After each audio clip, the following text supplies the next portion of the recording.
les obstructions de révolution sans lendemain, qui, après coup, planent encore comme ces vautours, au-dessus d'un voilier perdu en plein océan, alors que le vent lui était favorable.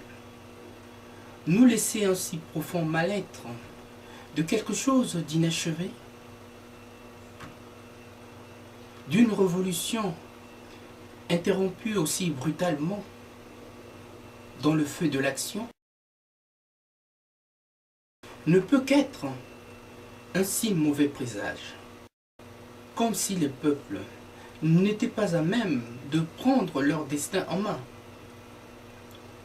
Faire de ces révolutions juste un vilain tour de passe entre les multinationales et les apparatchiks, sans autant oublier ces renifleurs qui galvanisent les foules pour des actes et des objectifs non avoués, qui ne sont pas des actes manqués, bien au contraire. Voilà ce par quoi on récompense ces révolutionnaires pour avoir si bien berné le peuple naïvement. Ces révolutions au goût si amer nous laissent un goût de soufre qui laisse planer une telle incertitude qu'on sent encore siffler le vent de la contestation, de la protestation et de la révolution à venir. Qu'on en vient à se demander, mais à qui profite réellement ce crime? Voilà que ce voilier perdu au milieu de nulle part, sous la menace de ces vautours, prêts à piquer du nez pour s'emparer de leur proie. Le peuple n'est qu'une proie facile à qui l'on fait miroiter monts et merveilles. Il n'est pas toujours d'accord sur ce qu'on lui fait subir, mais ne sait pas trop bien ce qu'il veut et serait quand même prêt à l'aventure de la protestation, de la contestation. Accepter d'être entouré et encadré par ceux qui brandissent toujours leur expérience.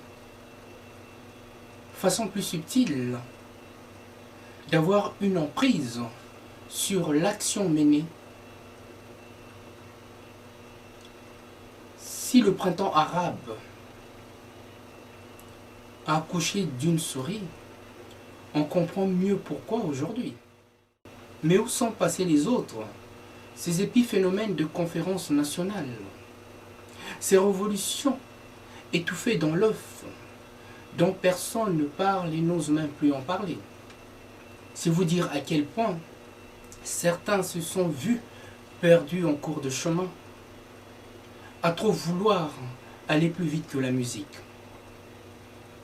Les révolutions ont toujours été mises à l'épreuve par des obstructions qui sont là, des détonations de quoi effrayer les foules afin de mieux les disperser. Les vrais révolutionnaires sont des véritables dictionnaires ambulants qui ont plus d'un tour dans leur sac et n'ont pas besoin qu'on vienne leur expliquer quoi que ce soit. Leur objectif est si clair que les alliances s'en passent de tout commentaire. Et l'adhésion du peuple est le mot d'ordre qui s'impose comme une véritable condition sine qua non au changement tant voulu et tant souhaité. S'il y a un vrai révolutionnaire, je vous assure, il ne peut qu'être un philosophe. Qu'en dites-vous ?